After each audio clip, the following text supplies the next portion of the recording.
లగచర్ల ఘటనలో ప్రభుత్వం తీరును జాతీయ ఎస్టీ కమిషన్ తీవ్రంగా ఖండించింది. ఇదే అంశానికి సంబంధించి పూర్తి అప్డేట్స్ మా ప్రతినిధి వంశీ అందిస్తారు. వంశీ, లగచర్ల ఘటనపై 10 రోజుల్లో నివేదిక ఇవ్వాలని కూడా ఆదేశించినట్టుగా తెలుస్తుంది. ఇది ఏ విధంగా ఉండే అవకాశం ఉంది? అలాగే ఈ నివేదికపై లగచర్ల గ్రామస్తులు ఏమంటున్నారు, ఏం చెప్తున్నారు?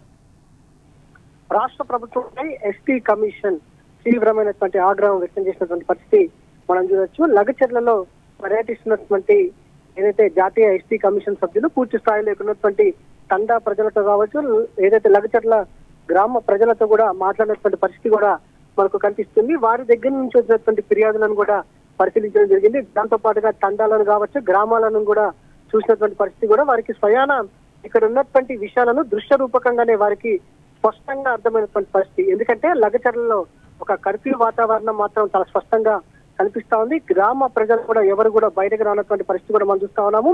మగవాళ్ళను కూడా ఎక్కడికక్కడ అరెస్టులు చేసినటువంటి పరిస్థితి గత కొద్ది రోజుల క్రితం చూసాము.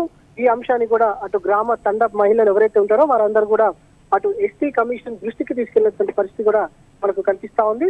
ప్రధానంగా ఈ సందర్భంగా జాతీయ ఎస్టీ కమిషన్ సభ్యులు హుసేన్ మాట్లాడుతూ ప్రభుత్వం పైన తీవ్రమైనటువంటి ఆగ్రహం వ్యక్తం చేసినటువంటి పరిస్థితి మనకు కనిపిస్తా ఉంది.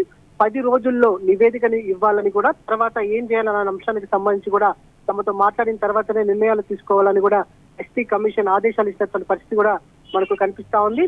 ఇప్పటికే దీనికి సంబంధించి డీజీపీకి కావచ్చు, సిఎస్ కూడా ఆదేశాలు ఇచ్చినట్టు కూడా ఎస్టీ కమిషన్ స్వయాన ప్రకటన చేసినటువంటి సందర్భం మనకు కనిపిస్తా ఉంది. మరోపక్క ఇక్కడ ఫార్మా ఇండస్ట్రీ పెడతామా లేకపోతే ఇతర ఇండస్ట్రీ పెడతారా అనే అంశానికి సంబంధించి కూడా ఇప్పటి వరకు కూడా మా కమిషన్ కూడా ఎలాంటి క్లారిటీ ఇవ్వలేదని కూడా అటు ఎస్టీ కమిషన్ సభ్యులు స్పష్టం చేసినటువంటి పరిస్థితి మనకు కనిపిస్తా ఉంది. కానీ అటు ఫార్మా ఇండస్ట్రీనా ఏది ఇతర ఇండస్ట్రీలు పెట్టబోతున్నారో అనే అంశానికి సంబంధించి ఇప్పటి వరకు కూడా క్లారిటీ లేకుండా 1300 ఎకరాలను ఎట్లా ల్యాండ్ పుల్లింగ్ చేయాలి అభివృద్ధి పేరుతోటి అనేది కూడా ప్రభుత్వాన్ని ఏదైతే ప్రశ్నించినటువంటి పరిస్థితి కూడా మనకు కనిపిస్తా ఉంది.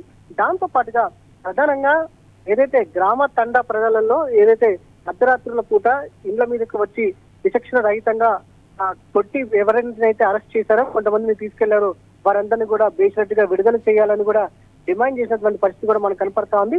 కలెక్టర్ ప్రొటెక్షన్ లేకుండా ఎలా వస్తారు కలెక్టర్, దీనికి సంబంధించి కూడా నివేదిక కావాలని కూడా కోరినట్టు తెలుస్తా ఉంది.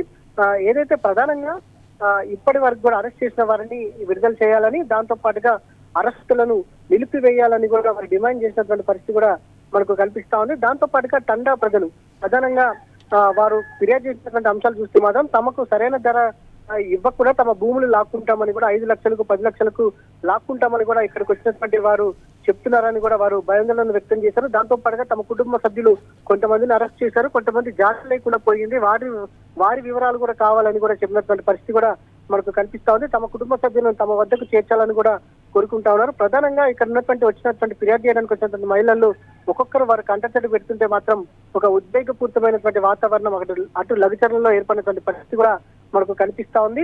తమ భూములను ఇవ్వము, ఇచ్చినా కూడా తమకు న్యాయం చేయాల్సిన అవసరం ప్రభుత్వం మీద ఉందని కూడా వారు ఆగ్రహం వ్యక్తం చేసినటువంటి పరిస్థితి కూడా మనకు కనిపిస్తా ఉంది. ఒక రకంగా ఎస్టీ కమిషన్ రావడంతో అసలు లగచర్లలో ఏం జరుగుతున్న అంశానికి సంబంధించి కూడా భావి ప్రపంచానికి తెలిసినటువంటి సందర్భం కూడా మనకు కనిపిస్తుంది. ఎందుకంటే లగచర్ల గ్రామానికి ఎంట్రీ అయినప్పటి నుంచి కూడా పోలీసుల పహారా అనేది మనకు చాలా కనిపిస్తా ఉంది. లగచర్ల గ్రామం నుంచి 25 కిలోమీటర్ల అవతల నుంచి కూడా పికెట్స్ ని ఏర్పాటు చేశారు. ఎవరైనా సరే కొడంగల్ నియోజకవర్గంలోకి అడుగు పెట్టాలంటే ఖచ్చితంగా అటు ఏదైతే పోలీసుల పర్మిషన్ తీసుకోవాల్సిన అవసరం ఎంతైనా ఉంది. ఎందుకంటే ఈ రోజు ఉదయం నుంచి కూడా టీనుస్ బృందం లగచర్ల గ్రామాలకు వస్తున్నటువంటి సందర్భంలో కూడా అనేక చోట్ల పికెట్స్ అనేవి మనకు కనిపించాయి. ఎక్కడికక్కడ చెకింగ్ పాయింట్స్ మనకు కనిపిస్తున్నటువంటి సందర్భం కూడా మనకు కనిపిస్తా ఉంది. మొత్తం మీద చూస్తే మాత్రం లగచర్ల గ్రామానికి సంబంధించి కావచ్చు, చుట్టుపక్కల గ్రామ తండ ప్రజలు మాత్రం ఒక ఇంత భయాందోళనతో గడుపుతున్నటువంటి సందర్భం మాత్రం మనకు కనిపిస్తా ఉంది. ప్రజెంట్ లగచర్లలో పర్యటన ముగించుకున్నటువంటి ఎస్టీ కమిషన్ ప్రజెంట్ సంగారెడ్డి జైలుకు వెళ్ళినటువంటి పరిస్థితి కూడా మనకు కనిపిస్తా ఉంది. Right, thank you Vamsi.